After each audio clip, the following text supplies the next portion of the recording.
one. We are Blast off. recording. Okay. Oh yeah.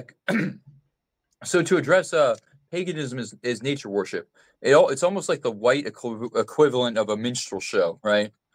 Of like what they do nowadays with the modern neo-paganist movement, which is just absolutely utterly ridiculous. It's like these dirty, unwashed heathens and all that, when the exact opposite were true. So during the conversion period, especially when Bede was there recording events, they would say, "Oh, look at these, nature worshiping primitives. Like they pour meat on a rock, and think that they're worshiping the rock like an animist would." But that's not at all what the case. That was their conduit. Wasn't a church or a cathedral, and it was a very sophisticated mode of religious expression, and much more so than the Christendom by the time it hit the Isles. And it becomes so syncretic and mixed up, anyways, like an alphabet soup of everything it attached to.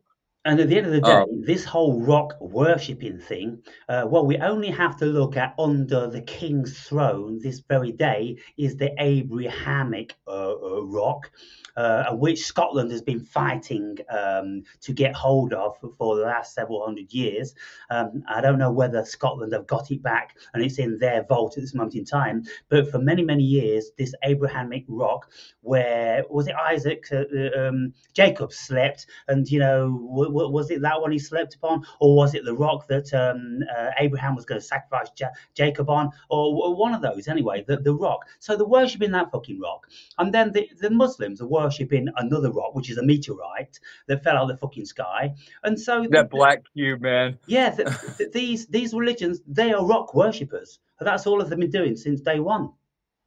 Yeah, and then just the general oddities of, like, say, during the transmutation of the Eucharist, and how many people died over the interpretation of, oh, is it Christ's corpse when it's in the hand and it's given to you, or does it transmute inside of you? Oh, let's disagree on that and let's butcher some people.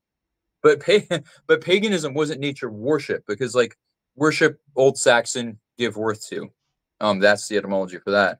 They were giving worth to the gods for providence and for gifting. A gift calls for a gift. There's a rune stave that's an X called Gabo that explicitly puts us into a poem, and that was just displaying them as primitives to aid the conversion process and complete their political agenda.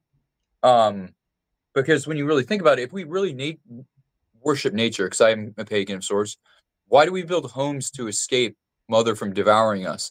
I've got over there a friend named David buried under a landslide. Still 3 years later, he's dead.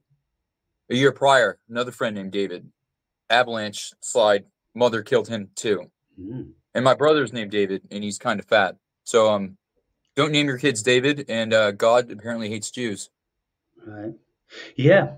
And so when we look at Christendom, it's all stemming from paganism in any case. All of our holidays with Easter and Christmas and the solstices. And today's Woden's Day, or Thunnor's Day. Well, Wednesday is Woden's Day. Today's Thor's Day, so Thunnor's dog. So yeah, Monday's Moon's Day, Sunday is the Sunday, and it's all paganism. Only it's been wrapped up into pretty little stories talking about fictitious entities.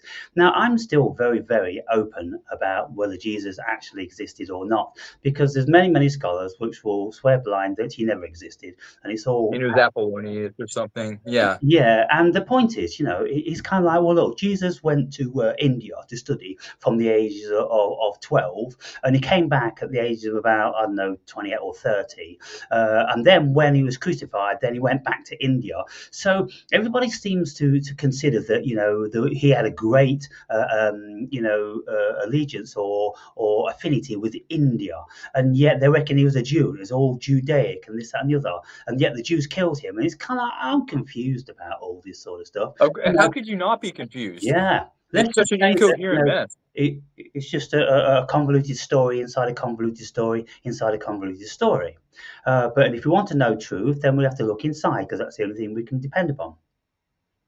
Yeah, and but to get back to nature worship, that's why exile was considered even more dreadful than death, because they were being put outside of the frith web, the web of peace. It was an unbreakable bond between families and tribes. And out into the wilderness, which is always portrayed as dark and evil. Not that it's not beautiful and we can't appreciate it and we should be good stewards of it, but it wants to kill us. That's why we're here. And that's why we protect ourselves against it. Yeah. Now, that's not equating. Now, I am a panentheist, pantheism, believing God is all that, but God embodies everything, is everything, the totality of everything, that always will be, always has been, and that's just the way it is. And anything beyond that, for me, is beyond my pay grade. I don't think you can get past infinite regress, for example. You'll drive yourself mad trying, but and they worshipped in temples too, very elaborate ones.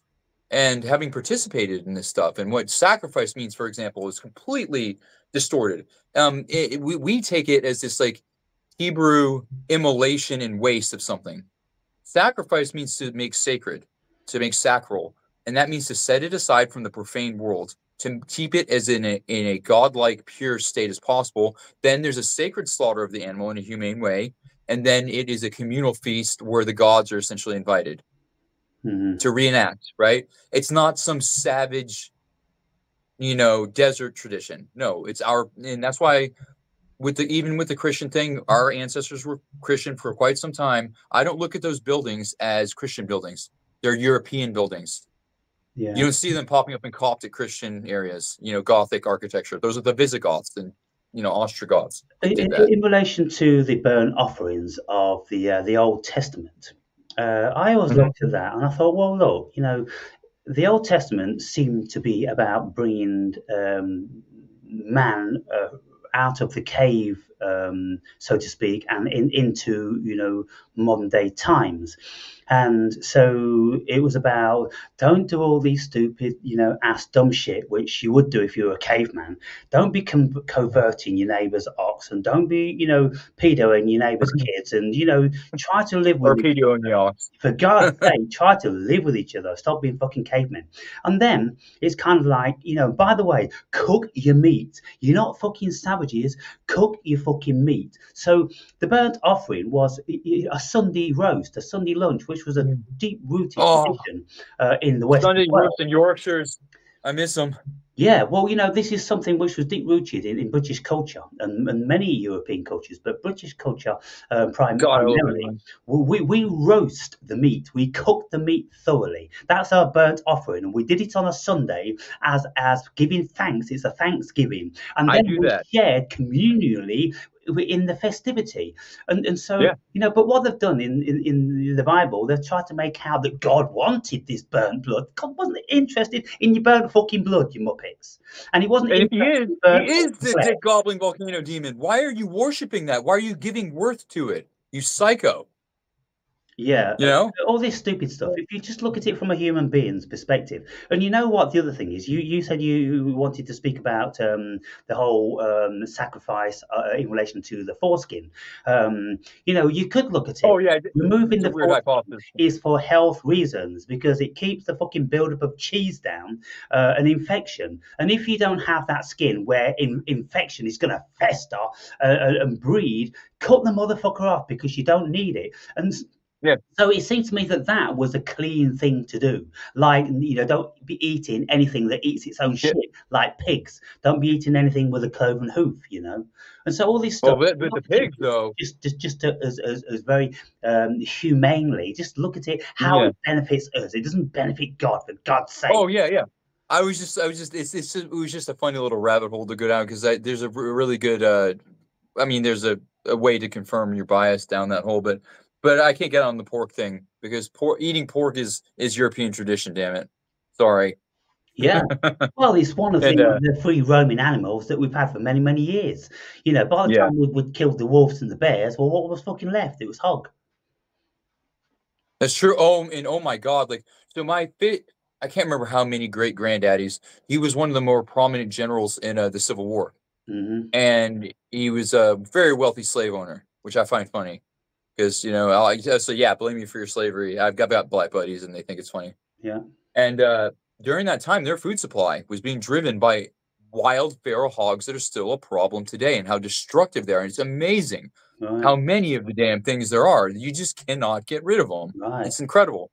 Oh, and that can be a later topic, how the Battle of Hastings in 1066 was fought by the same types of people for the same reasons, like 900-ish years later in the American Civil War. Right. And that's pretty. The Albion Seed is the book that details that. Right. I love England. Okay. I want to go back. So, if we look at paganism then, and how all religions are premised in paganism, because paganism is humanism's, and sun worship is the most obvious and natural thing to do, because without the sun, then there wouldn't be anything. So the sun is God.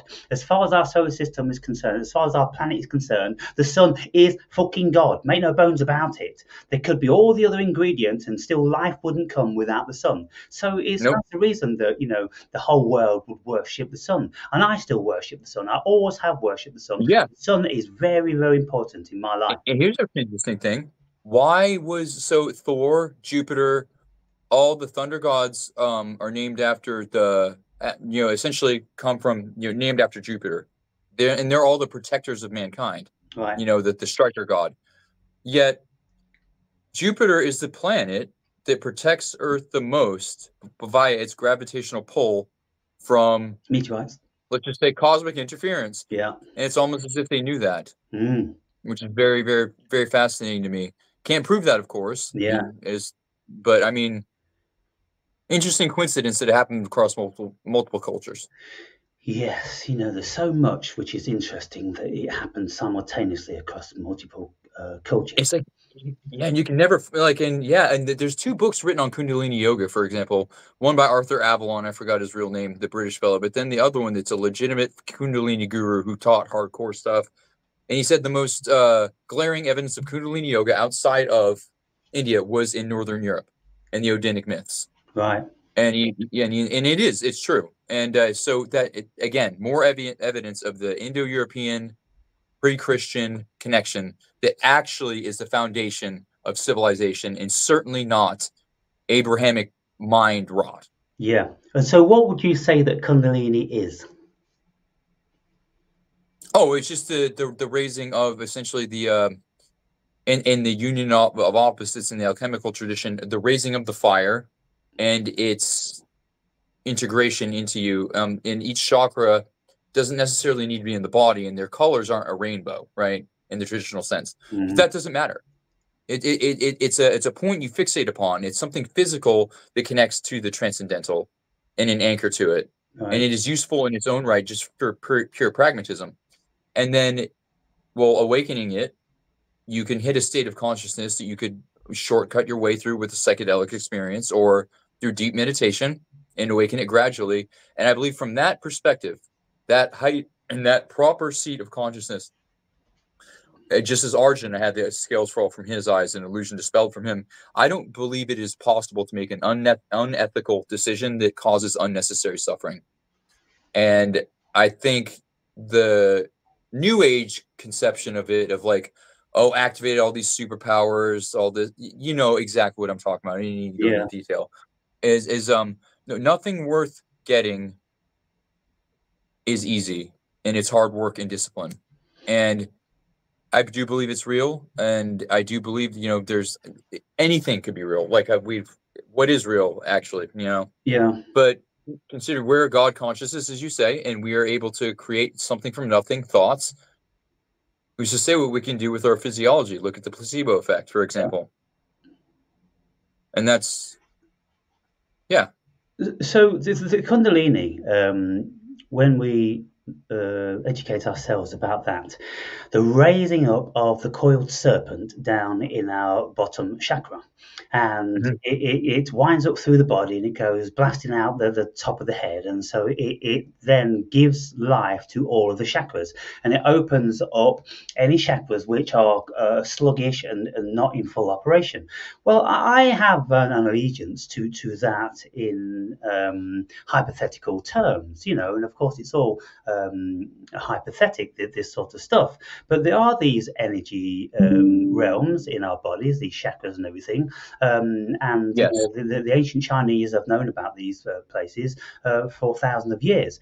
But the awakening of the Kundalini is supposed to put you in a very, very debilitating state of being. It's supposed to be, very destructive initially, crippling, and can last like 7 years, a decent one. And so I look at that and I go, well, look, I never felt a curling up of something manifesting through my chakras and exploding through the top of my head. But I had all the symptoms of a Kundalini awakening. It was more like a gradual, because I was doing the Kriya yoga from Yogananda. Right. It was more of a gradual, gentle awakening of everything along the path. Yeah. And not anything too abrupt. No. So, but the dark night of the soul, of course, pertains to a spiritual awakening, and so yours is about as long as mine. Sorry. Strangely enough, your period was almost spot on the amount of time mine was. Right. Yeah. Weird. Yeah, and so probably something in the air.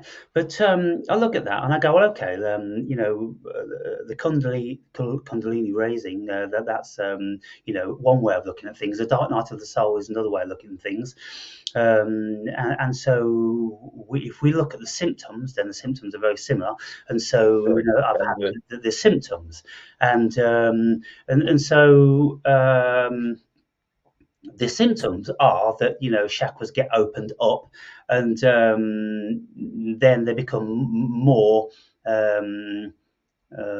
active. And so I know that for a long time my heart was closed, and so my heart was opened when this thing happened, and my throat chakra became open because I couldn't stop talking. I was like Muhammad Ali on steroids, and it was reduction in my lower chakra, because that's where I was living. I was living in the whole egoic, sexual, and fear thing, and so I'm completely listening to you, by the way. Sorry.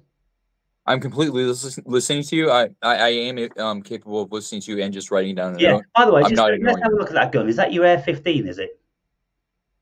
Well, I got a lot, but yeah, yeah. This is one of many. And what is that? It's a 13.9-inch Criterion Core Angel of Death from Eugene Stoner, the saint himself, of the finest small arms firearm that will ever exist. This thing is wonderful, and this is an even shorter one. I had a buddy paint. I gave him a book, an esoteric book, to paint this 12.5-inch thing. I can ring domes with this at 500 yards with only a 3.5x. Right. Beautiful violence. Yeah. Oh my God. The funny things about that, I used to like to shoot a gun the same as when I was in the States the first time, I went to shooting ranges, and I was shooting the British Sten gun. I shot an Uzi. I shot Magnums and Colt 45s and all different sorts of stuff like that. And I thoroughly enjoyed it. Then when I was in Bulgaria, I used to frequent a shooting range because it was very inexpensive to do that. And I could shoot all of the famous guns, like the James Bond PPK, like the Clinton Make My Day, the I've shot that 45, and then the Colt 45, and then the Luger, and then the 9mm Browning, British Army issue. All these guns, I wanted to feel what they was like, and I enjoyed shooting them. As soon as I had my spiritual awakening, I could no longer tolerate the recoil of a bullet which went straight through my spirit. And as soon as I shot it, I could never do it anymore, because I realized that level of vibration was going to destroy that beautiful, tender bud which was growing. And then what I've come to realize is why the world generates so much war, because all these explosions and all that stuff, that vibration, it completely destroys any semblance of a spiritual connection. And so this is why we've got all these people coming back from the First World War with shell shock, and we still get veterans today which are absolutely fucked up when they've been in the war zone, because as soon as you start it's like it's a negative energy going through your heart every single time. And I don't know about how you feel about it, because this is interesting. My perspective is like shooting a gun's the last thing anybody would want to do if they want to get a spiritual connection. What do you feel about that? Well, on that one, I completely disagree. And this is a cool one first. This is a 30 caliber 300 blackout, right? Yeah. This thing will act like a 30 to 300 yards, and you can fold it. So this is pretty neat. This some freedom, and it fits in a backpack if a bear tries to get frisky. Right. But no, I know I disagree because of the ancient Greek concept of arete and their worship of Athena and her being in the most fine details of a battle, like a perfect spear throw, her overseeing something of that flawless nature. Arjuna being a warrior. If you're a dharmic person and you don't make enemies and you pray for them, you're doing something wrong. You're Yeah. aiding dharmic Yeah, but purposes. what I'm saying, it's And not the act of violence, Julian. mhm. It's that shock to the heart and to your nervous system. And we do Yeah, I know don't feel that it. if people are exposed to that a good deal, then it fucks up their nervous system. That's why it causes them shell shock. That's why Mhm. people will get deeply depressed and want to kill themselves Yes. because Oh, so I they've have an lost answer for that. connection to their spirit. So, what do you feel when you're shooting one of these guns? Do you not feel that negative energy ricochet None. your whole body? No, I feel the gloriousness of I kind of regret not enlisting my buddy Tyler just for the sake of fighting itself. Right, To be there in the realm, that liminal space between life and death, where I could possibly die, right, and that. My buddy Tyler, he's like a 6'4" muscle monster. He's a genius, but he would only go in for infantry. He wanted to right, be a door kicker. He was in Fallujah. He volunteered to keep going back and killing people. He is a kshatriya. He's a warrior right. at heart. He's completely stable and sane. He does not understand what PTSD means. That's the thing. Is like most people are not suited for war. I believe I would be. Mm. And yes, you can have yoga was invented for the most part by the warrior caste. So I don't see the disconnect, and I like high recoil in guns, maybe because I just love punishing myself and I find it hilarious. But I don't find any disconnect because violence is an intrinsic quality to a human being is breathing, eating. Ever since there's conflict on every level, to the macro to the micro. But Yeah. I get what you're saying. And how it seems paradoxical and odd. Yeah, because look, I mean, again, I'm only speaking from the only place I can, which is my personal experience. Mhm. Before I had my spiritual awakening, I could, shoot all these. And I used to go shooting, a shotgun. There was a friend of mine that used to have these repeating, 13 round Oh yeah. shotguns, bang, bang, bang, bang, bang, and I used to fucking love it, blowing shit up and everything. And all that. I would really get off on the violence that these things could do, and it wouldn't have any effect because there was nothing to be affected. But since my spiritual awakening, something happened. It's like spirit came into me, or spirit was enlivened, and now it's Mhm. the last thing I want to be around. Now, myself and Mr. Okay. Noble, we went to the battle reenactment last year, last summer, and we was in the areas of these reenactments, and you've got blowing up and shooting and everything like that, and Oh yeah. we were both disturbed. We had to get out of the vicinity of that because we felt our nervous system being destroyed in an instant. And I want to know, well, what is that? Because these people shooting the guns, they didn't feel it. All the spectators looking, they didn't feel it. Is there something very, very different to a spiritually woken person? Why they no longer can stand that? Yes. So it's a sensory overload thing too, and I experience it in a lot of ways, but it has to come from an aggregate of a lot of small things. But in That's why like that will build up over time and become a huge problem. Yet if I have a huge life-threatening problem in a moment, I can focus and I'm fine. So in a situation like that, a battle, it doesn't affect me whatsoever. I become calm, detached, um, no issues.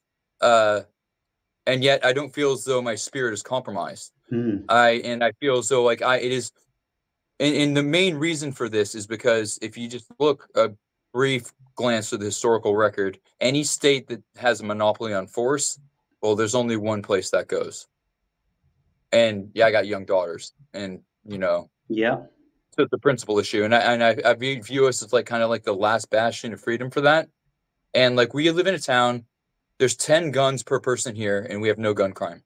10 guns per person. Wow. It's small town Alaska, Yeah. and we hunt, we fish, we do all that stuff. I had to kill a brown bear because there's so damn many because the environmentalists don't understand the balance. Yeah. They're coming in. One broke into my car last winter and stole my car registration, if you can believe that. The bastard was across the road then, because they're scared. They don't realize that they're the apex all the time. And you know how when you do like this with the dog, and they go, Yeah. he did that to me. He Right. trolled me and ran off with my car registration. Right. Unbelievable. But yeah, the cops have to kill a lot of them though, because they can kill kids. They're in Yeah. our environment now. Yeah. So I was listening to something yesterday, and it just came up in the conversation that this guy had to kill 3 grizzly bears, and he had to, under license, under law, he had to skin all of them, preserving the head, the fur, and the claws, and then present them to the authorities and give a valid written reason as to why he killed them, because just killing them, for the sake of it, isn't tolerated no more. But they had to be in his vicinity and to be threatening his self and his livelihood. And so because they basically, was going to attack the house because he got a dog, they're coming for the dog, and so yeah, I mean, it's a thing. Dogs typically scare them away. Sorry, like little little heel nippers. Those things scare bears to death half the time. Wow.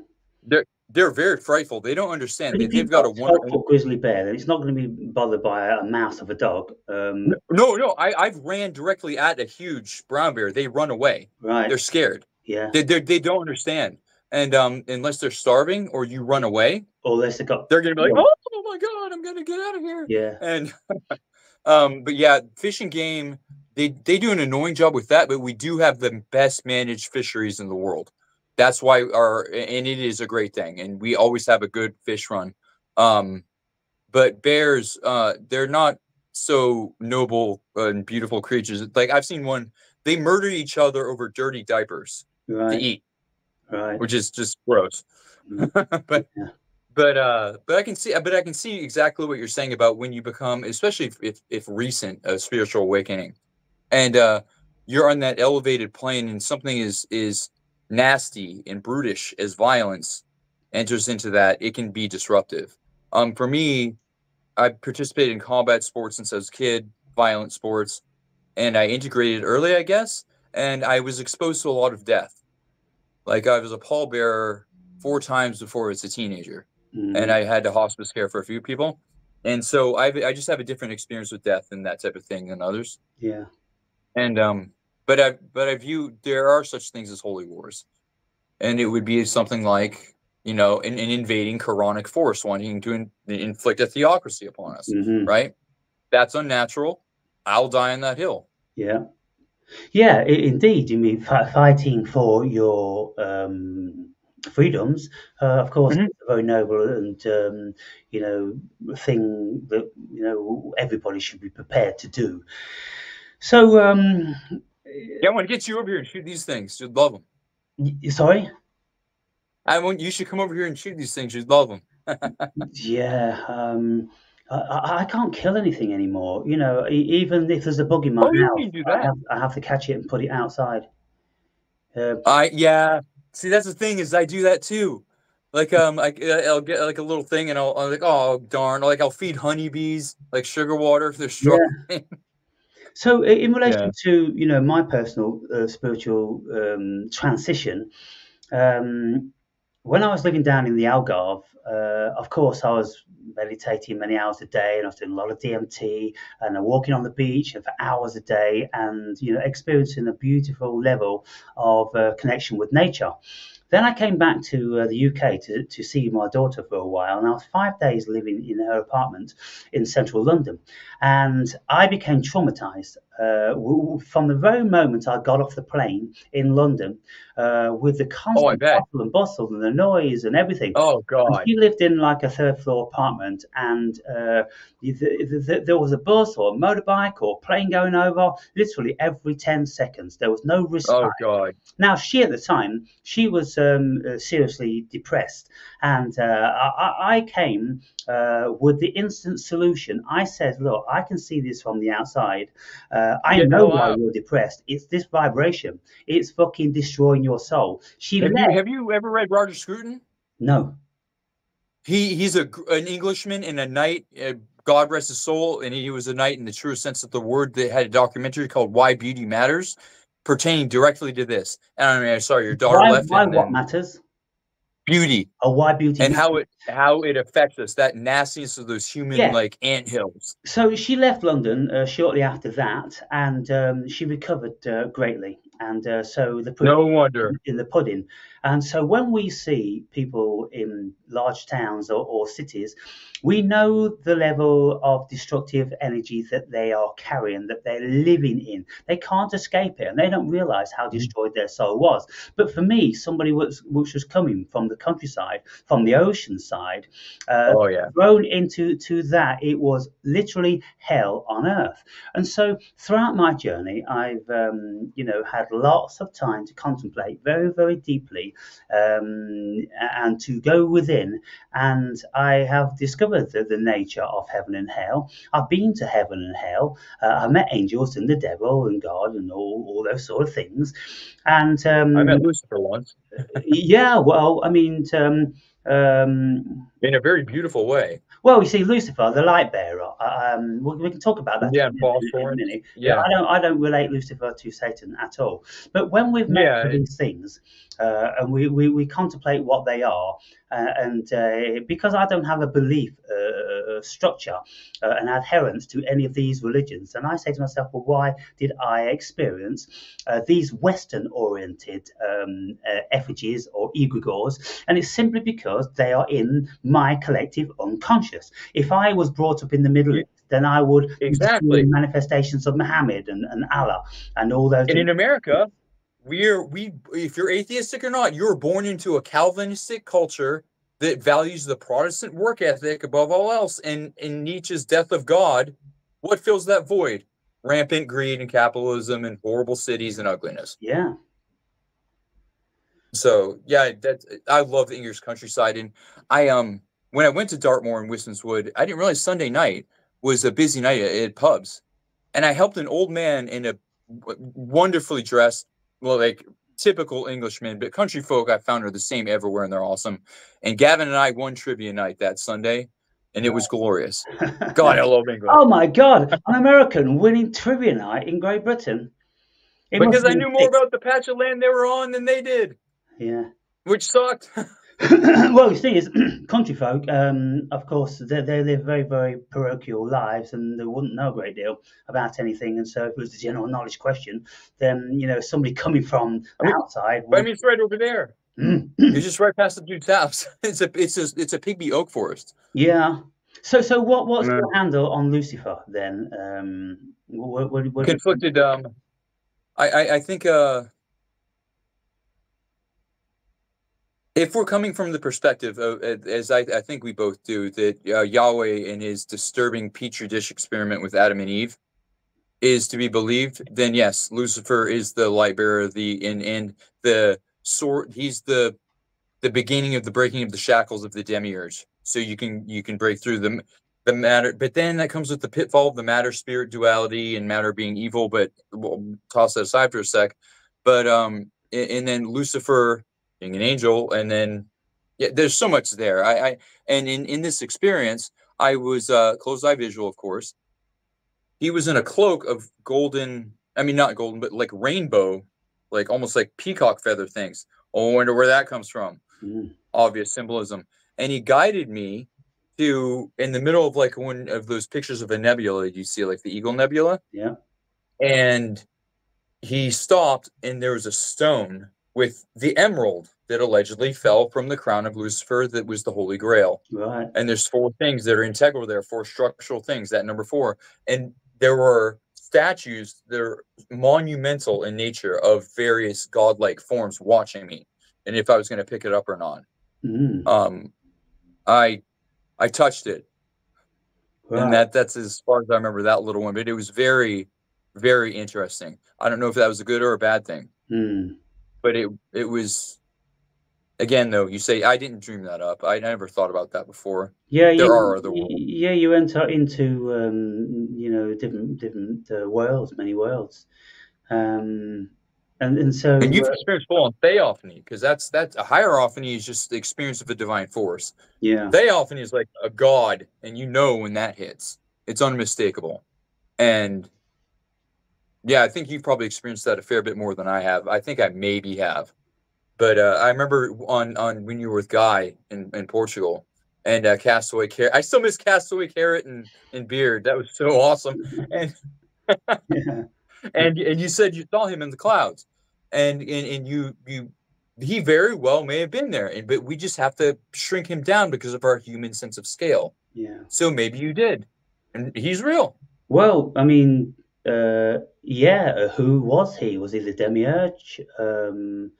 What was he an egregore of the manifestation of Western Yeah, the Igor thing. orientated God? It was really bizarre. But then you see, I had another experience on DMT whereby I saw a Viking type philosopher lurching through the sky like this. You Oh, know, like a with beard flowing and hair flowing, and all of these gods that I see, they're all very Greek god manifestations. interesting. They're all like 60, 70 years old, with muscles to die for. They're all very, very powerful beings. And so I saw this lurching across the sky like the size of two huge buses. And then I saw angels, cherubs, like little fat babies with little wings. Then I saw bat wing and type thing with fangs, like some sort of demons. Only nothing I've ever seen on DMT is demonic. They're just pictures of all these different things, but there's no energy pertaining to them at all. And so when I look at those things like that and I start asking questions, and of course in the book I write about it, well, this is obviously what people saw in the old days, and that's why they consider God to be in the sky, because he is. He actually is. When you It's that primordial vision. He's in everything. You can see everything in Yeah. the sky, yeah. And so that brings me back to you like hearing about psychedelic experiences. I had one where at the crescendo of one of my most beautiful pieces of music that I love during this, it was like a chorus of angels, and there's a crystalline ceiling above me, and as the music hit its peak, I crashed through it, and it was incredible. And then there was a Greek amphitheater and a whole almost futuristic looking Greek city played out, Right. and there's a dialectic occurring. Of all things, in my head, I was doing it to myself, arguing both perspectives, because you can do that on a form of drug, about gun rights. Right. And of course, gun rights won. But I knew every brick, every person, everything in that space at that moment, and all of that information it condensed at one time. I can't explain that shit. And what were you taking at the time? That was coming down from 14 grams of very potent mushrooms. Right. So when you came back to consciousness, it's like you're still on 7. Yeah. But but I've seen really horrific things. That like I don't want to disturb anybody out there, because like obviously we have mentally ill people in the audience, but I don't shy away from this. I wanted to see it. But a dark blue tunnel of faces of people screaming, trapped almost in like an intestinal membrane. And then I came around a corner, and it's a gigantic gaping abyss maw creature that is about to devour me into nothingness. And but I'm cognizant of the fact I'm on these things. I'm like, well, fucking eat me then, pussy. He didn't. No. Or was it, but it was ego? disturbing. A metaphor of eating you, just the ego. Could be. Yep. Yeah. It could have been anything. Yeah, exactly. It could have just been because they can strengthen your ego. You can develop a messianic complex. I can see that throughout my writing. Yeah. When I was developing, I know better. No, dude. Yeah. Rein it back. Yeah, well, I mean, do we know better? If when we enter into these mega states of consciousness, we do know something better, and we can be Yeah. forgiven for having the messianic complex because we Yep. realize that we are actually God. And our And it physical becomes, abilities are better. sorry? Your physical abilities are heightened. Like everything tastes better. You can see farther. Yeah, we become effectively superhuman, and this is the whole thing Yeah. about the Nietzschean superhuman thing and the last man. He looked around. Have a look when Oh yeah. thus spake Zarathustra when he was up on the mountain for 10 years, and of course he was in his deep meditation and he had his spiritual awakening. And then he comes back down to society down below, and he realised that it was just the dregs of humanity, and there were no supermen, Ubermensch. There were no supermen. Kind of like the real version. Yeah, and he says, well, where are all the supermen? They weren't there, and so this is just a metaphor for being in a heightened state of awareness and consciousness, and you look at your fellow man and you see that they're all an abhorrent bunch of sleepwalkers, and Yeah. which are It's pitiful. yeah. It's They're hard absolutely to pitiable. repress that.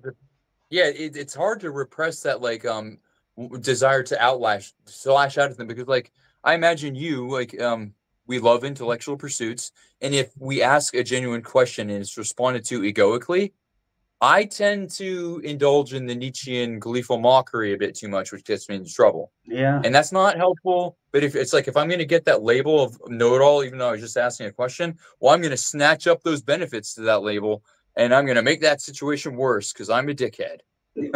Well, I mean, we're just polishing certain facets of our potential, and Mm.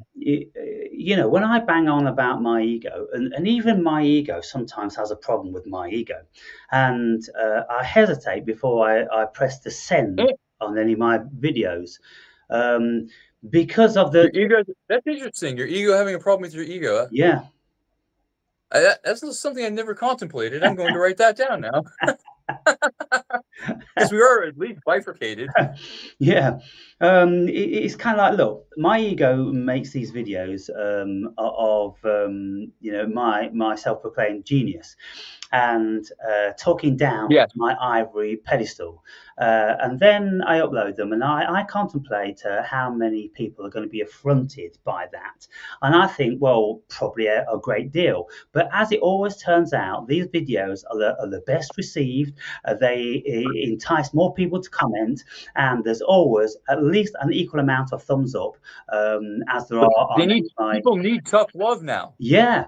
They And so yeah. there's something deeply rooted in the human psyche, whereby what I'm saying, they're realizing, and because I've said it so many times, that I am an opportunity for you to think and look at your own shadow. Then they look Yeah. at what I'm saying, and then before they reply, it's kind of like, is that my ego replying? Am I attacking his ego for my ego? If that's the case, then Oh what am yeah. I doing? I'm doing Getting in the something weeds. Yeah. ridiculous. You are making a positive change though. Yeah, I hope You so. absolutely are. You're making an impact, and you have no idea. We like when you said Nietzsche had only sold 40 books, and that is a Oh, by the travesty. way, I sold Who knows? 47 books. 47. So I'm gonna add a I'm couple like this. more I'm for like, friends. fuck Nietzsche, the Yeah, yeah, greatest you philosopher suck, on the man. planet. I sold more books now. Now you can write like a polemic at him like he did towards Socrates for being ugly. Yeah, yeah, And since you're devastatingly handsome, probably more so than him, you go at him. yeah. The thing is, though, I think it's a greater achievement to have sold less books than Nietzsche and not more, because the more I sell Yeah. over and above Nietzsche, the more I head towards public acceptance, and that's not good. The day my book gets public acceptance is the day I realise that I need to write another one. You've done goofed, yeah. Because McDonald's makes the best cheeseburger, right? Because yeah, they sell the most of them. and so Very interesting. Yeah, it's going to be really, That, really interesting to see what this book actually manifests into. Because if it gets into the right hands of thinking people, then it will be up there with lots of the modern day greats. But you see, what needs to happen? It needs to be oh man. accepted by mainstream, and I So don't know whether mainstream are ready for this because simply a lot of you need to be too intellectual. You need to be too spiritual. You need to have had so much experience before you're really going to get where I'm coming from. and And that's not because I'm saying that I am over and above everybody else.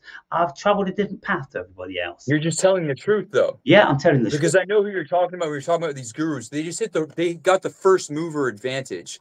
Right place, right time, golden age YouTube. Yeah, Right?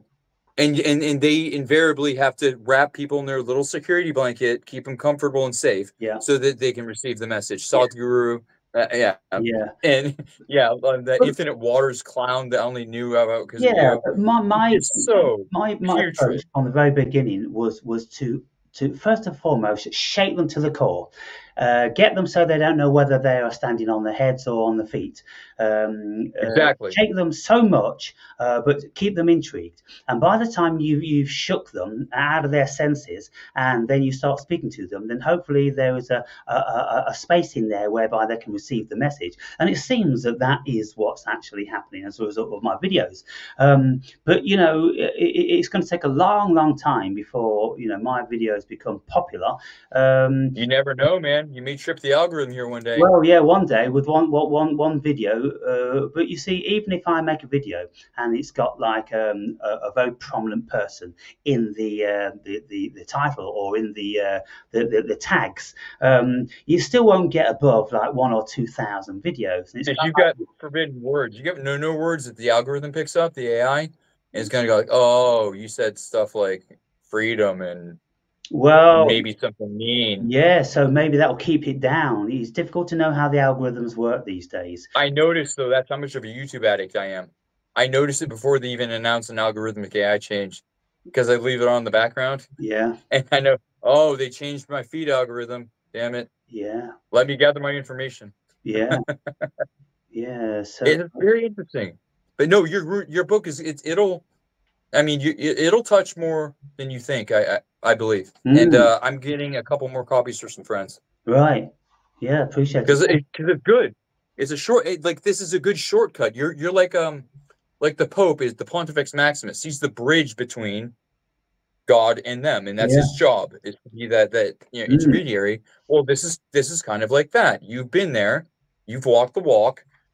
There it is. yeah. Now, do you want to smash your head against the wall, or be like me, slam your dick in a door jam until there's nothing left, Yeah. or do you want to use the painful experience of another and skip that? Yeah. And the thing is with the books I often reference, um, whatever they're speaking about is too mystical and it's too beyond modern conception and And they got to pat it out. assimilation and grasping. But you see, I say to people, I say, look, who else is actually here now, who is open for anyone that wants to come and question, query, contest anything I've said in that book. You can do that free. And so for this moment in time, maybe in 5 years' time, I've meteorized like Jordan Peterson and Yeah. I'll charge you I want to debate him £150,000. so goddamn bad. So what? I would debate him in front of a million people without a moment's hesitation and be ready. Like Yeah, he yeah, would not be ready for on theological matters. He yeah. is blind to a pretty ridiculous degree. Yeah, I mean, I'm listening to describe one thing. mm, That's a piece of art I find interesting. what I was But saying is that all I've wrote oh, about is humanly possible for everybody, and I tell them exactly how to do it, and I tell them exactly how I formed my philosophy philosophy, my hypothesis, and when I'm breaking down belief and faith and what is God, heaven, hell, angels, and all sorts of things, I say, well, look, this is where they all stem from. They're egregoric manifestations, and I show them how that happens, and then I show them, instantiations that this has to be so, because otherwise we'd all be dreaming of Muhammad when we're not. And you're not couching deliberate vagaries to pad out the book, right? And to make make yourself seem more deep than you are, which you are, but you don't need to couch it in all that what we call purple words in the occultic world. Like this book is one of my favorites. I didn't grab them with the cool cover of the paperback, but it's about Luciferian Gnostic alchemy, right? Right. By Gabriel McGowery. And he's a really cool guy and one of my favorite bands, actually. And the artwork in this is all very beautiful and iconically and symbolically relevant. You would get it by looking at it. I'll do that for another day. But it's got so much vagary in it. You have to have the cipher in order to read it, right? Yeah. So it's kind of like music written for other musicians, or like a publication, a research paper, not really written for anybody else other than that peer group. And your book is a lot more helpful. Yeah, and so I don't know whether I've actually tried to do anything. It just happened. It just happened because of the personality I am, the character I am, the journey I have been on, and so it's very much automated writing. Via coming from the effortless genius type thing, that not the automaton thing, and that's what you're doing. I think is just you've assimilated it to such a degree that it doesn't take effort to do anymore. Yes, it's exactly. Like a tertiary. It's a tertiary awareness. It's not just blindness and dullness. Yeah. But it is in the background, but it's happening and there's purpose. Yeah. And there's a monumental chasm of difference in those. Yeah, and so when anybody reads the book, and if they stop and think about everything I'm saying, then it will answer so many questions for them. But you see, consciousness is a very, very curious thing, and it's very, very tiered. There are infinite levels to it, and everybody's going to read it on a different level. And depending on how awoken a person is, depending on how experienced a person is, because the experience I'm calling on is vast. It's global travel. Many, many countries I've lived and worked in, been involved with for many years, and experienced a whole array of things. Same here. It's like the timeline is I'm a bit more condensed, but that's why I say it's like you and I seem to have the same archetypal patterning with that type of going between this and that and following whatever captivates us, exploring it, bringing it back. Oh, there's the next thing, and exploring it, bringing it back. And it's not being a wackadoo. It's just that we find everything interesting. Yes, and then of course, bringing everything to the party. Everyone's invited to the party. If you don't have any leanings or biases, and you don't have any beliefs, then you're open to everything. And so, therefore, I study many very varying religions, and I look at what the Quran says. I look at what the Bible says, Old Testament, New Testament. Then I the Quran's a lot of fun. Varying other Eastern philosophies and religions and all sorts of things. And then you once you've took an overview of everything. And then you apply philosophy and human psychology to it, and then you can see the picture far, far greater with more extensive clarity. The point is, what I describe potential human consciousness to be like is like one of these old disco balls. These mirror balls. They've got 1,000 facets of mirror all around, and we are all in the disco, and we all see that mirrored ball from one particular facet. And there's there's a first certain little facet. When the light catches it, it beams direct down into our retina.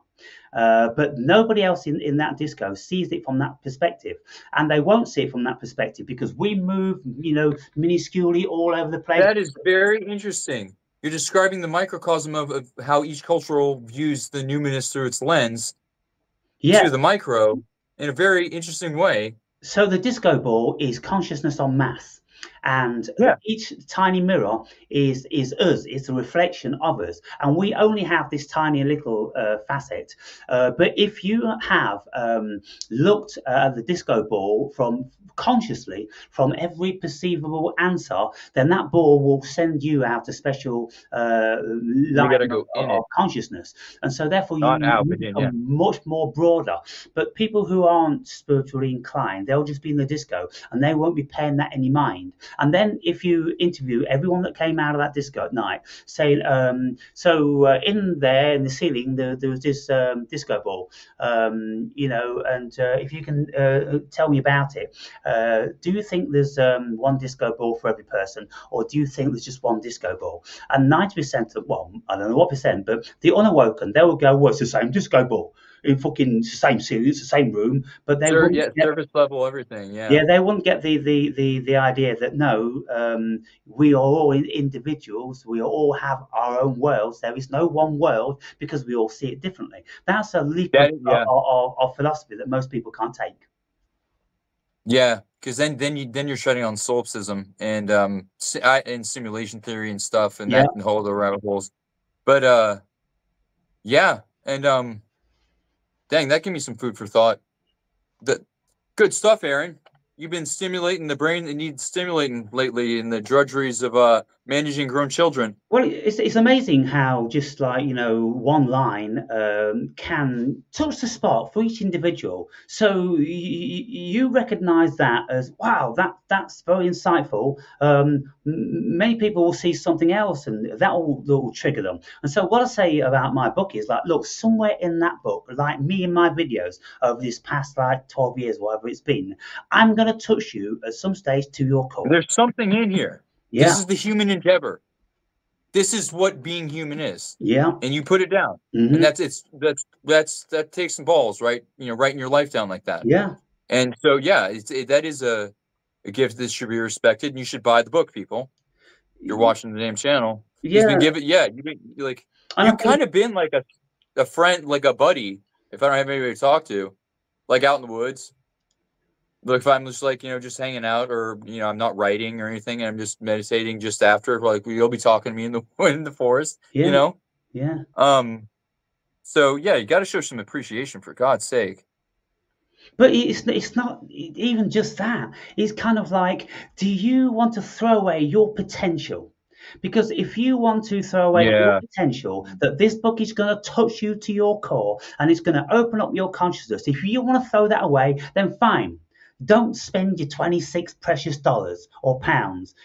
Keep it and save that for a burger and some fucking beer, which ain't never going to involve you one fucking iota. And this is the difference, you see, between a vastly conscious being and a non-conscious being. Non-conscious beings are going to look at that 26 quid. Oh, it's more than I want to pay. Well, how much would you want to pay? Oh, 20 quid. Oh, so for £6, you're going to throw away 2.5 years of fucking potential, 14 years of my life through this fucking supernatural cosmos. And that is why those types of people are so necessary for the type of work I do with twiddling my thumbs. Yeah. Round numbers and psychology. People like that are the reason I'm able to predict trades sometimes. Yeah. And that's kind of arbitrary. Like, why 20? Why not 26? Yeah. Rather bizarre. People, we need them all to pack our beans and chickens, and so pray. And most people are good at heart. There's only a small batch, like my mother, who's devil incarnate, but Yeah. But when we do look at the numbers on my videos, let's say I've got an average of 100 views on my videos. To sell nearly half, I sold 47 at this moment in time within a week period. That's pretty good. It's like I'm almost approaching 50% of my viewers. And that leads me to something I've heard recently, and it makes sense, and I've known all along anyway. Having a small, hardcore, devoted fan base is far greater than having a very large one quantitatively. Oh, yeah, absolutely. And yeah, if you grow that at a slow, steady pace, man, maybe you can be up on stage dunking on some fools. I would pay to see that. You just got to bring me along, okay? I got some bones to pick with a couple of people when you get famous. I've always had that. I've had kind of like I have many fantasies because I think in very broad spectrums. But for instance, like being at a show with David Icke or Jordan Oh, Peterson God. or anyone like that, Thanks for fucking Alex. and them not being able to make the venue for illness. And someone comes on the stage, oh, we're terribly sorry, David Icke or Jordan Pearson couldn't make it tonight. And me just going up and grabbing the mic, don't fucking worry at all. You We don't have an worry idea about like a that. thing. Right, here, let me just tell you this. While you're there, you got bums in seats, you've already paid for the fucking venue. Right, listen up. And I just go off on one. The show must go on. Yeah. I would do the exact thing because I've never had stage fright. Like I started doing speaking in front of people when I was 7 for book reports. Right. Lord of the Rings, my first book report as it's proper, because almost everything good comes from England. Right. Almost. Yeah. And but yeah, I would love to debate Jordan Peterson. Just on a couple of things that just drive me nuts. It's just nitpicks, but he is the overall force for good. Yeah. I just wish he wasn't so glaringly blind on this one thing, but that's just a peeve in me. Yeah. And I need to chill, but I'd love to do it just as an exercise. Yeah, well, there's so many people. I wrote to Russell Brand, Oh yeah, comedian. I wrote to him and I said that look, there's a whole bunch of questions that I want to ask about your recent baptism and conversion. I haven't heard back as yet, and probably never will. I think I know why. So Recent influx of huge negative attention that he's gotten, reflection on past events that aren't that far away, fear, conversion. yeah, absolutely. And he's another person that I would just love to bump into walking down streets of London. Same. Very articulate. And I would just go, let's go and have a coffee. You cannot leave now without, having a coffee and having a bit of a chat and taking my details. For your personal evolution, trust me. Yeah, he's up there, man. With the only person I've met that I would fear debating would be my current doctor. Strangely enough, I never felt intellectually intimidated until this guy. He's like us, but I don't know. He's like in a constant state of ego death. He doesn't prescribe pills. He just gets paid to talk to me for a week because I don't need to go to the doctor anymore. So we talk an hour a week about this for fun. Yeah. But so I got some good practice because I don't think I could convince a bystander, even if he was horribly wrong, he would still make me look like a fool, I think. Yeah, it's annoying. I'm assuming that's paid psychotherapy. Yeah. But I have insurance, so I'm making them pay him. Yeah. I've got some lined up. I've got some which I've been requesting for almost 2 years now. But that's the state of the British public and probably worldwide because everybody wants to speak to a psychiatrist these days. Strangely enough. So you can the paradigm shift is coming.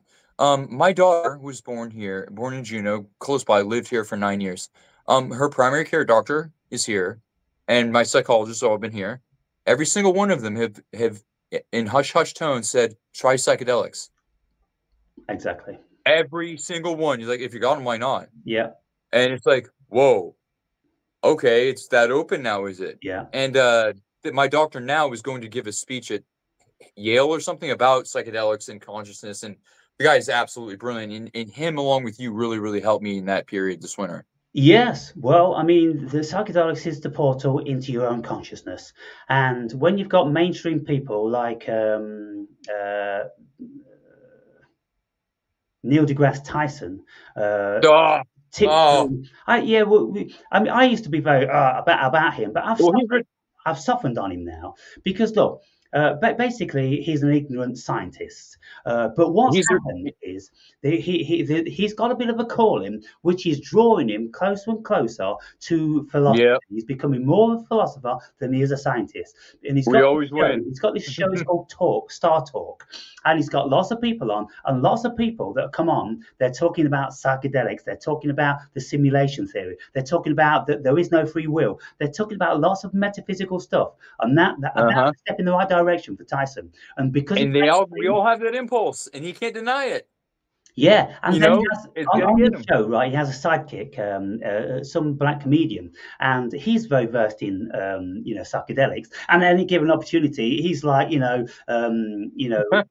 flying the flag. But Tyson, he would love to, I'm sure, but he's got this muggle fear that he's going to destroy his mind and he's going to end up a blithering fool, if he does. But slowly, He slowly, already is. slowly, people will tell him that it's an unfounded fear, and he will do it. I'm positive, and that's the way many I many would tell him people are straight going. up, dude. Look at your Twitter history. You already are retarded. You got kicked out of a school because you sucked, and you skated by on the race card. Yeah, You're a jackass, and you're nowhere near what Carl Sagan was. You're yeah. already ridiculous. Yeah. So just go ahead and keep going. Be the changing fool. God, that guy is insufferable. And Carl Sagan, Man. he was a prolific weed smoker for many many years. Yeah, Sagan, yeah. Yeah.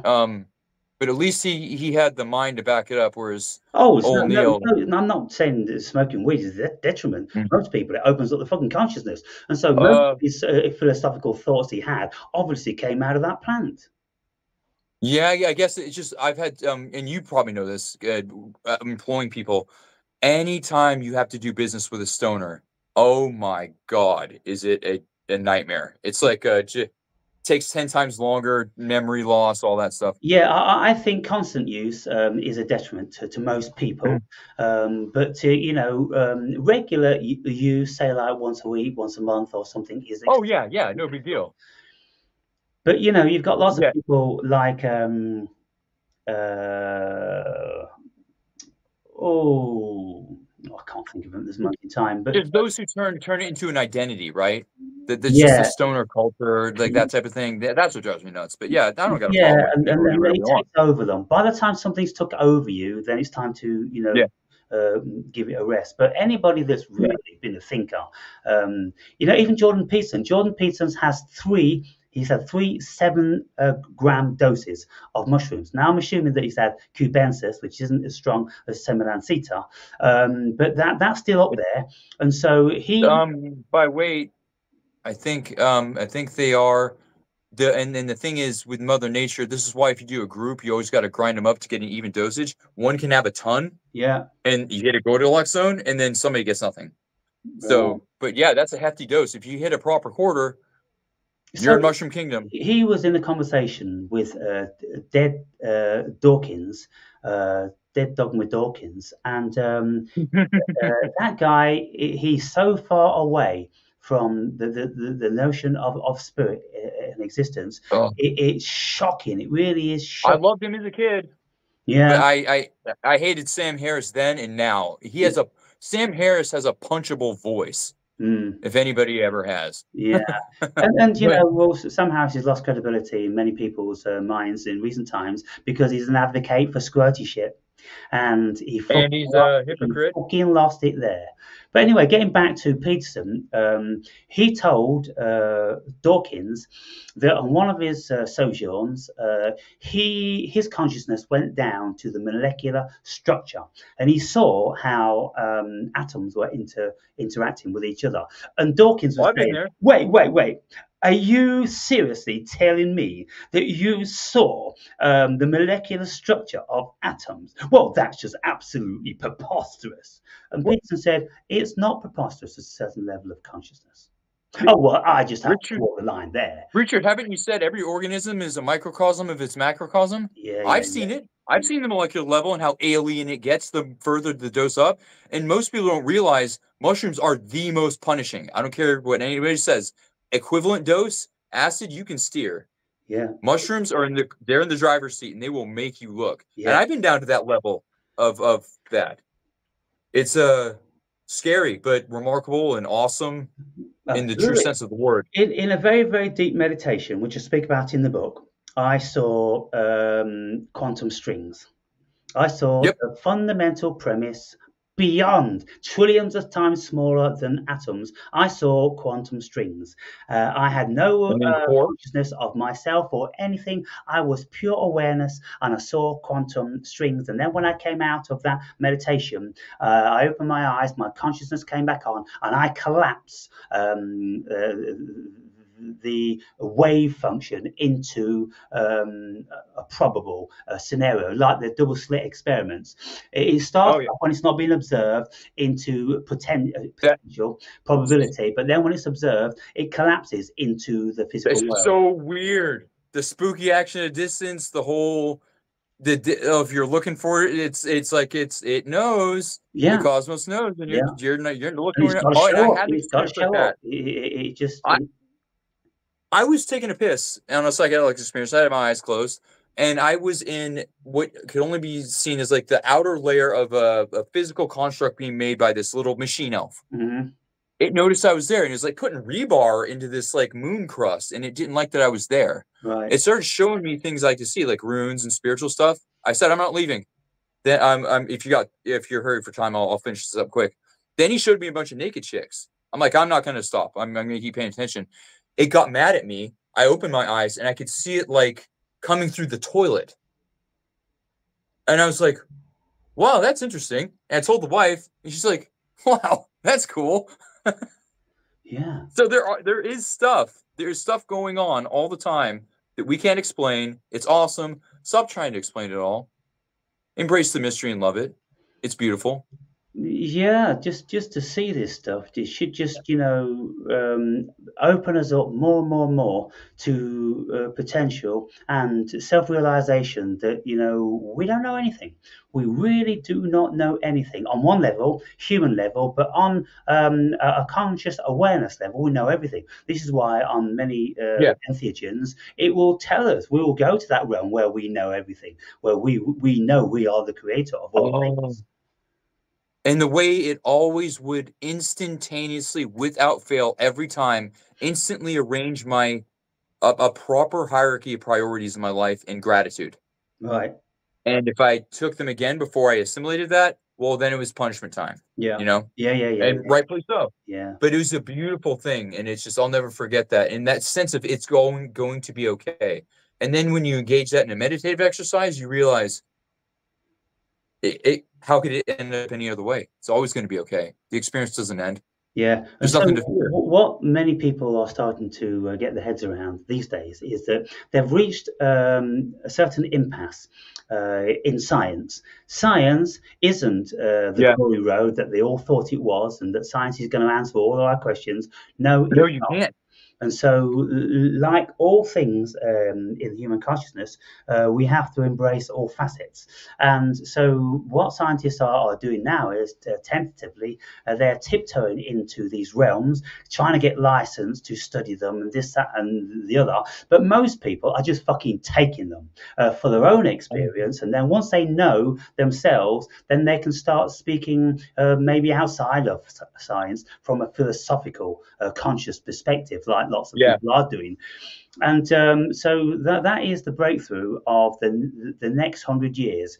It is by the time we have embraced psychedelics and we realize that we're all God and we don't need pies in the sky, we don't need fantasies, because we are the real deal. We are creators, and everything that we care about, we create. That is our highest impulse, like the experience on the being of things and the ability to create. And we need to come back from the psychedelic experience into a world that's not filled with flashing lights. Yeah. We need that rebooted to get the real human, true primordial vision back.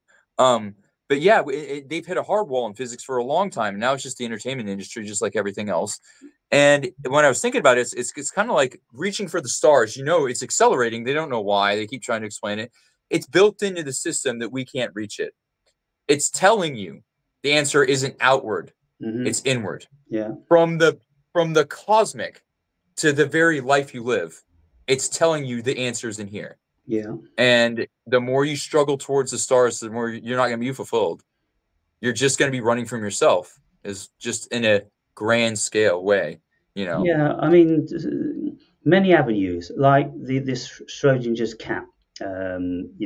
Hypothesis that it's all potential, and you see, because the Schrodinger's cat was so preposterous to logic, then they were forced into looking for another avenue to make that potentially valid, because they couldn't get out of it for 100 years. They couldn't get out of it. They couldn't escape. So what they've done now is, and they've created the many worlds hypothesis, and then they go, aha, but what actually happens is it's not that both of these are at the same time. They all break off into worlds of their own.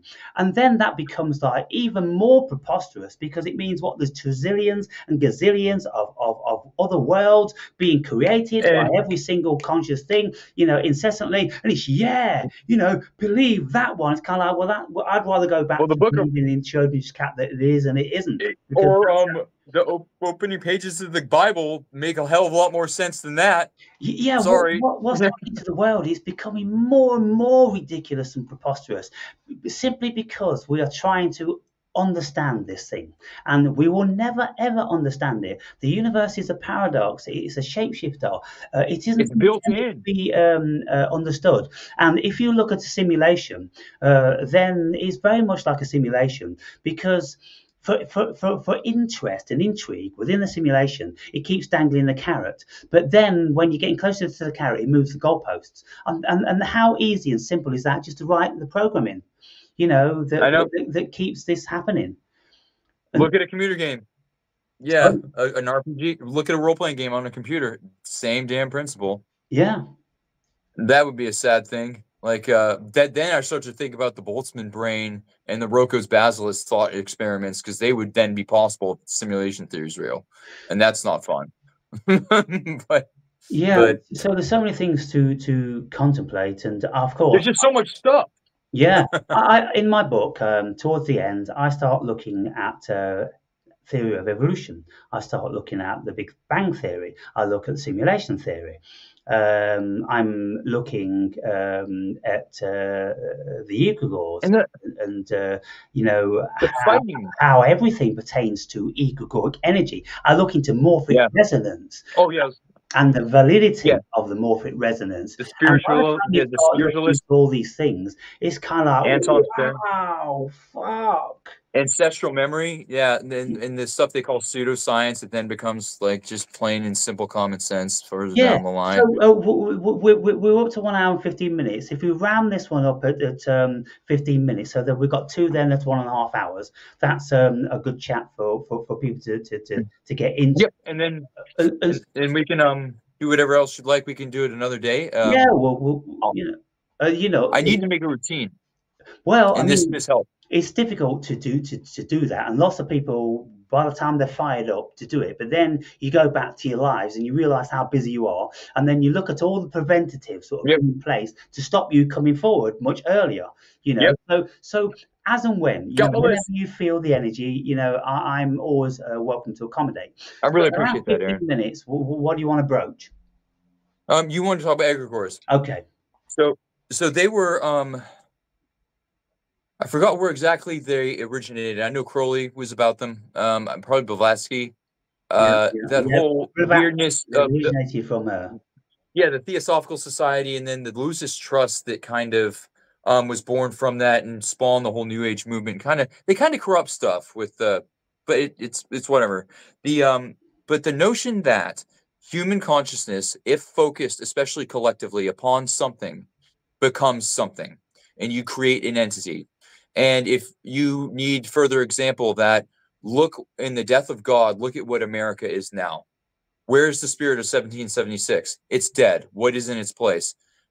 An egregore of the most horrific scale that the world has probably ever seen, and a beast that cannot ever be satiated. And hopefully we survive it.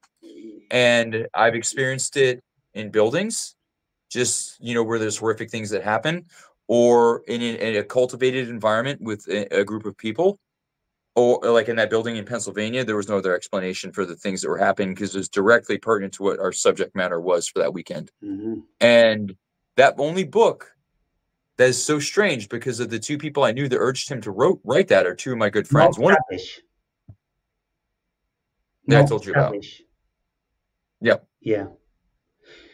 Yeah, I mean, the egregore, like you say, it pertains to um, the concentration of human consciousness onto a notion, and then that notion ultimately making manifest into an entity of itself, and sometimes even Like becoming a numinous real. AI, Sorry. like a numinous version of the AI Right. Yeah. becoming self-aware. Yeah, yeah, and so then when we go, oh look, can you give me an example of an egregore? Well, I mean, there's so many No. examples of an egregore. But, let's just say Jesus for an instance.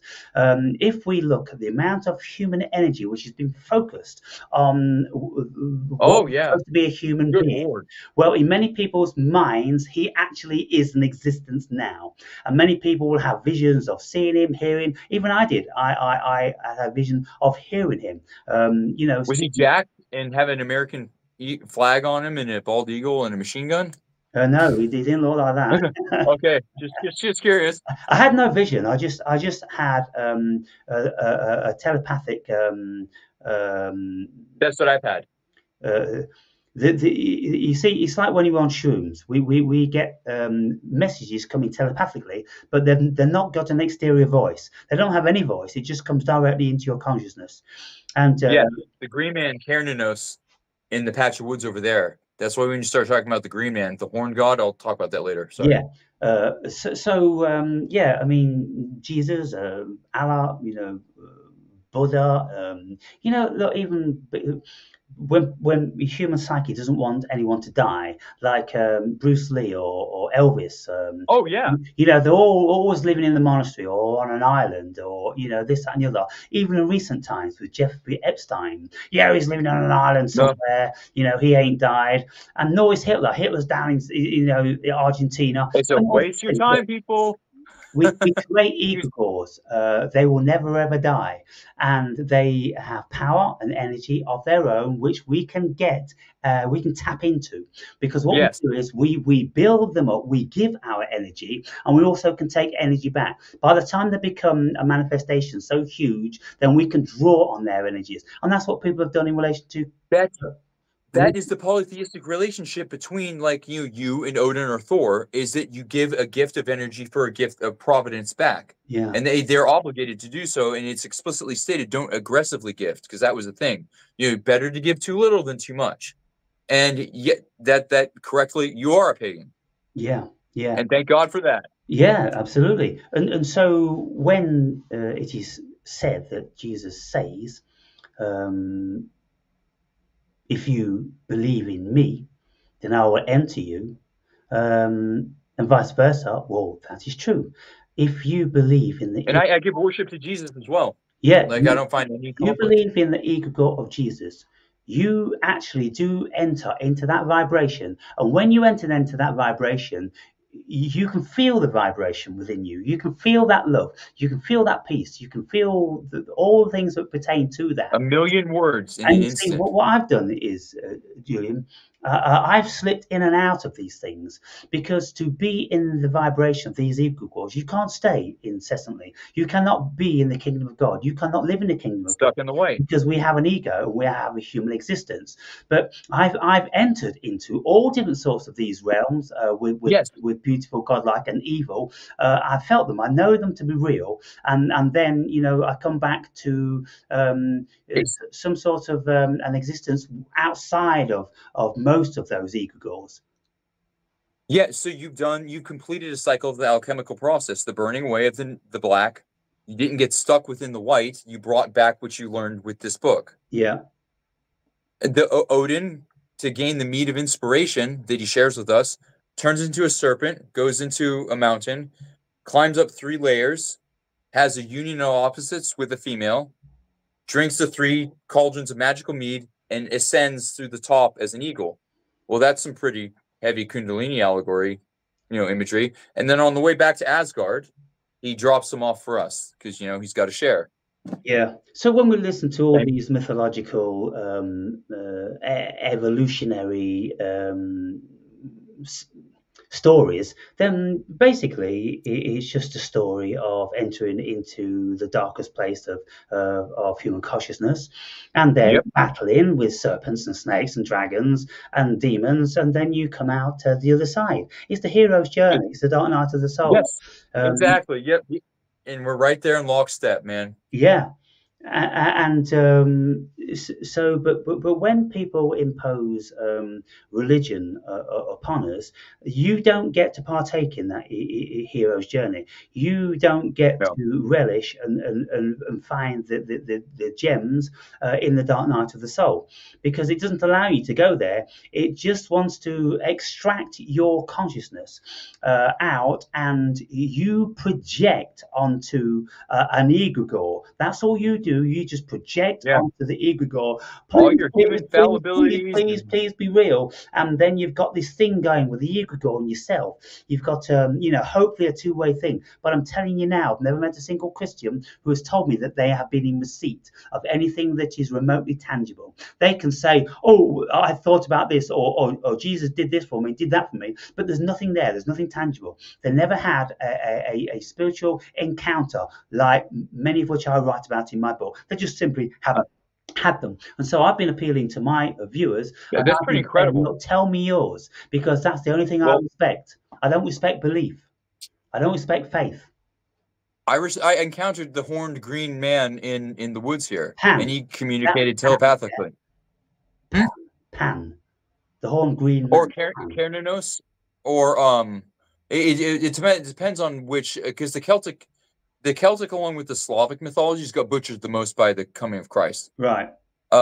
So and there's also the connection between him and on the Gundestrap cauldron and all this stuff. But anyway, some nature deity of that particular area, was definitely there. And I don't know how to explain it, man. He was there, very large, telepathically spoke to me, where I read your books and I give offerings. Right. And my daughters do too. And I know it's our little place nobody goes to. Yeah. And I know it's real. And I know the Odinic archetype has absolutely communicated with me, and twice. Very good advice. I ignored the second and was punished for it. Mm. The third I've taken, I believe, and we'll see how that pans out. Yeah. Yeah, so when we look at this horned human being, well, we see another recurrence of that in Moses. Moses is said to have had horns. And he was? Yeah. I didn't know that. Yeah. Interesting. Yeah, and so when we look into that, it's kind of like, well, what is that? That's some relic from the past. It's some relic from paganism. It's a relic from nature, from Pan. Look, if you look into human psychology, all the horned animals, like even the devil himself, they've all got horns. Why is this?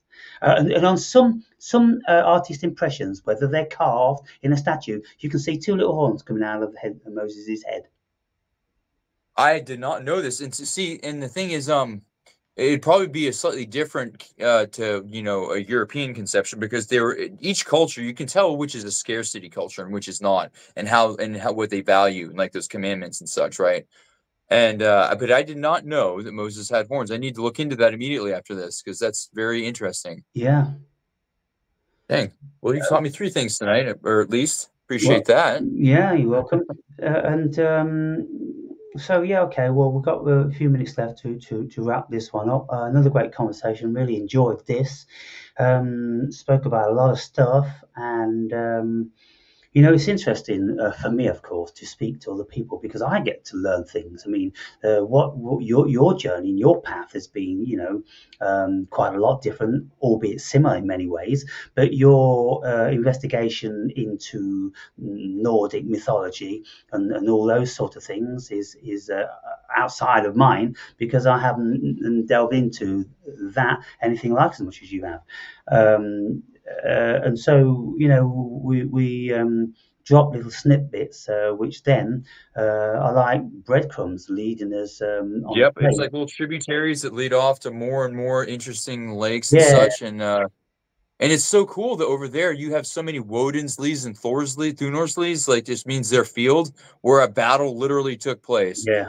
And that when I remember I stopped as soon as we crossed the border from Wales into Somerset County, I got out of that Volkswagen Talk One brick and I kissed that grass. Mm-hmm. And it was like, oh my God, it felt like home. And Right. it Yeah, it 20 haunted me miles since. away from where I live, Richard III was killed.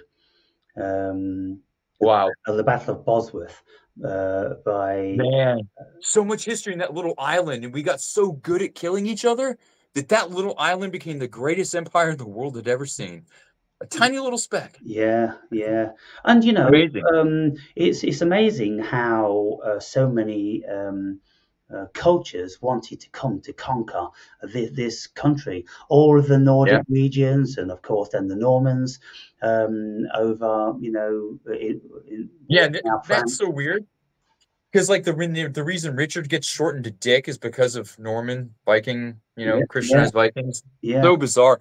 Oh, there's a movement that you'll like this. That is making a language called Anglish, where they get rid of all the loan words. So don't say umbrella. We say fucking rain shade, and I say it now and I've got it in my lexicon now.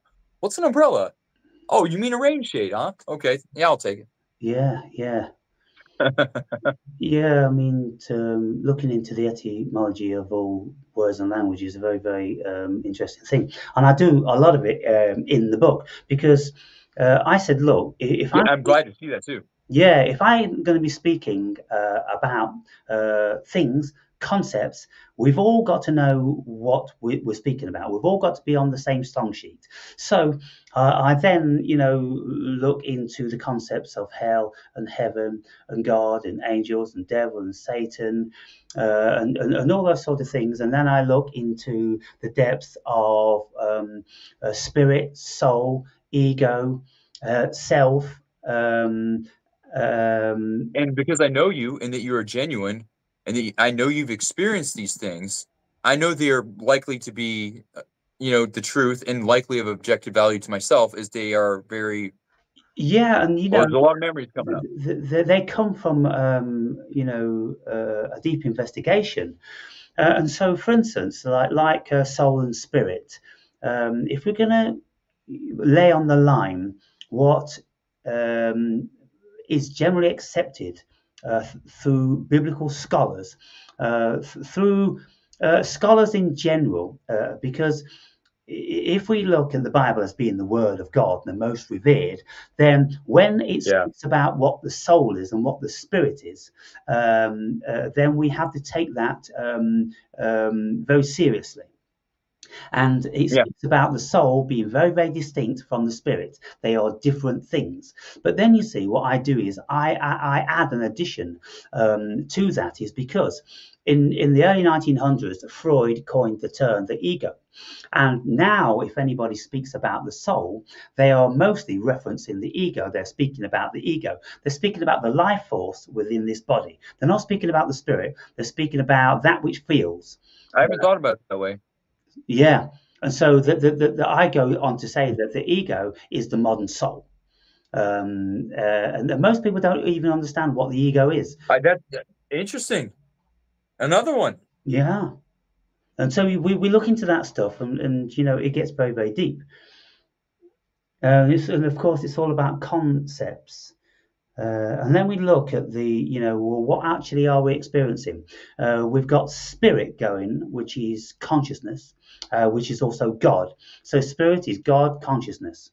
And then we have the human flesh, which the soul resides in, which the ego is the operating system of.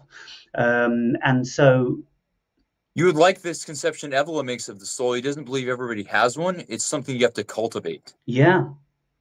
Well, I mean, And yes, I mean, everybody has an ego because it's the operating system. But then when you look into the soul, at a certain level, the soul may be a portal into higher realms of consciousness. But I don't exactly know about that because, who does know about that? Where does the soul yeah, meet the spirit?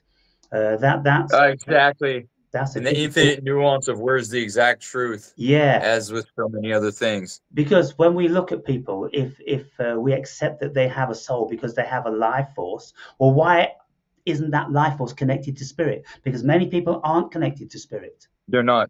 Yeah, No, and so I've something felt needs this to turn myself. on.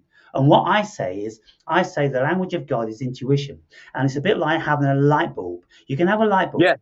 which is the bulb with the filament inside. But it doesn't become conscious or spirited until the electricity turns on the light. And that is you just described again the final stages of the alchemical process, because they say the true seat of the mind lies at the throne of the heart. Right.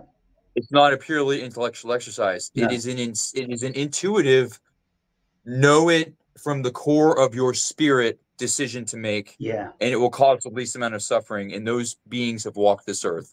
So when we look around the world, and we can see that many people are non-spirited. They are husks. They're empty. They're automaton. And I have been a Why husk, is and this? I've been Because disconnected.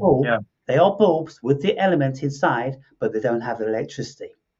It's the electricity which then gives us our light, which gives us our consciousness, which So you're like a transformer surgeon. Our spirit.